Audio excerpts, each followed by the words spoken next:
السلام علیکم، آپ دیکھ رہے ہیں GNN، میں ہوں زین الحسن۔ میں ہوں حفصہ آصف۔ ہیڈ لائنز اپنے جانی آغاز میں آپ کو بتائیں، دہشت گردوں کو اس سرزمین پر کوئی جگہ نہیں ملے گی۔ ہم سبوتاژ کرنے کی ہر کوشش کو سختی سے ناکام بنا دیں گے۔ دشمن نفرت اور خوف کا بیج بونا چاہتا ہے، ہم اسے کامیاب نہیں ہونے دیں گے۔ دہشت گردی کے خلاف جنگ کو منطقی انجام تک پہنچائیں گے۔ آرمی چیف جنرل سیداسم منیر کا کہنا ہے کہ فتنہ الخوارج اور ان کے نیٹ ورک کے خلاف متحد ہیں۔ سیکیورٹی فورسز نے اس فتنے کے خلاف نمایاں کامیابیاں حاصل کی۔ کہا کہ ہماری افواج نے دہشت گردوں کے لیڈرز کا خاتمہ یقینی بنایا ہے، دہشت گرد تنظیموں کا ڈھانچہ تباہ کیا اور سہولت کاروں کو نشانہ بنایا گیا۔ آرمی چیف جنرل سیداسم منیر نے پشاور کا دورہ کیا۔ آرمی چیف کو سیکیورٹی صورتحال اور انسداد دہشت گردی آپریشنز پر بریفنگ دی گئی۔ آرمی چیف نے مسلح افواج اور قانون نافذ کرنے والے اداروں کی قربانیوں کو سراہا۔ 190 ملین پاؤنڈز کا فیصلہ آج بھی نہ سنایا جا سکا کہ اس کا فیصلہ تیسری بار مؤخر ہوا ہے۔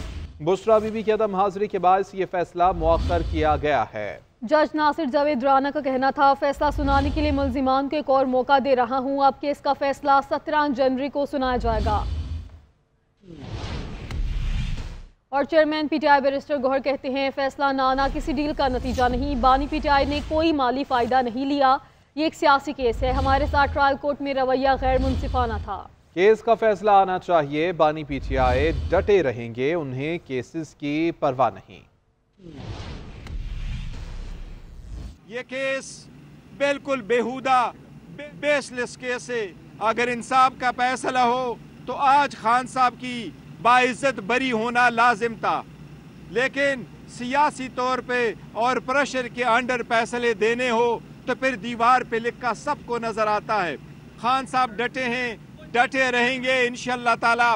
اس کیس کے فیصلے آئیں، کوئی بھی اور فیصلہ آئے، وہ جیل میں پاکستان کی عوام کی آزادی کی خاطر، عدلیہ کی خاطر، انصاف کی خاطر، آئین کی خاطر اس میں جیل ہے۔ ہم بالکل تیار ہو کے اس نیت سے آئے تھے کہ آج فیصلہ سنایا جائے گا، لیکن یہ فیصلہ جج صاحب نے اپنی مرضی سے ڈیٹ ڈال کر کے آگے مؤخر کیا ہے۔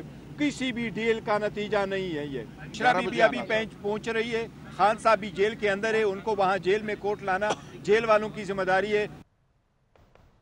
قومی اسمبلی کا ہنگامہ خیز اجلاس، اپوزیشن کا 190 ملین پاؤنڈ کا فیصلہ نہ آنے پر شور شرابہ، حکومت کے خلاف نعرے بازی کی گئی۔ ڈپٹی اسپیکر کی اپوزیشن کو شور شرابہ نہ کرنے کی ہدایت۔ پی ٹی آئی رہنما اسمبلی اجلاس سے واک آؤٹ کر گئے۔ وزیر دفاع خواجہ آصف کا کہنا ہے کہ ہم مذاکرات کر رہے ہیں اور یہ ہمیں بلیک میل کر رہے ہیں، وان کی کارروائی چلنے نہیں دے رہے۔ کہا کہ یہ لوگ مذاکرات کے لیے سنجیدہ ہی نہیں ہیں۔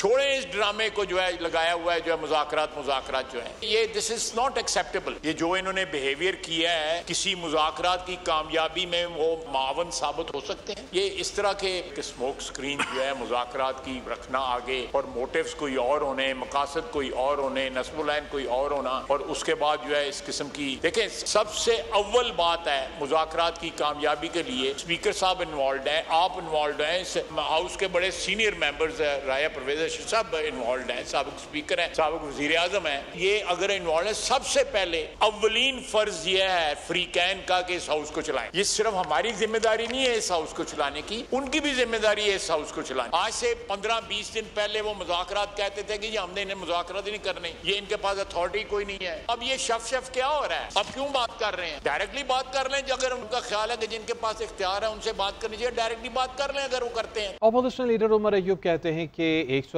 ملین پاؤنڈ ریفرنس کے فیصلے پر حکومتی وزراء کیسے بات کر رہے ہیں؟ کیا 190 ملین پاؤنڈ کیس کا فیصلہ حکومتی وزراء نے لکھا ہے؟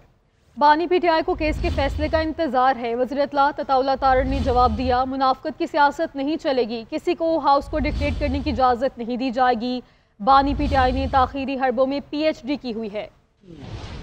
پاکستان کے 13 شہری 26 نومبر کو شہید ہوئے، حکومت کی طرف سے ایک بات بھی نہیں ہوئی، کوئی کمیشن نہیں بنا۔ ہماری ڈیمانڈز ہی یہی ہیں، فارم 47 کی حکومت ہے، پر ذمہ داری ہے کہ جو اسلام آباد پولیس ہو، جو بھی ہو، وہ ہمیں ہمارے ساتھی جو ہیں وہ بازیاب کر کے دیں۔ القادر یونیورسٹی اور اس کے اوپر یہاں پہ گورنمنٹ کے وزراء اور باقی لوگ سینیٹرز گورنمنٹ کے، وہ اٹھ کے کل رات سے ڈیسیجن جو ہے وہ ساری دنیا کو دے رہے ہیں۔ کیا انہوں نے ڈیسیجن لکھا ہے؟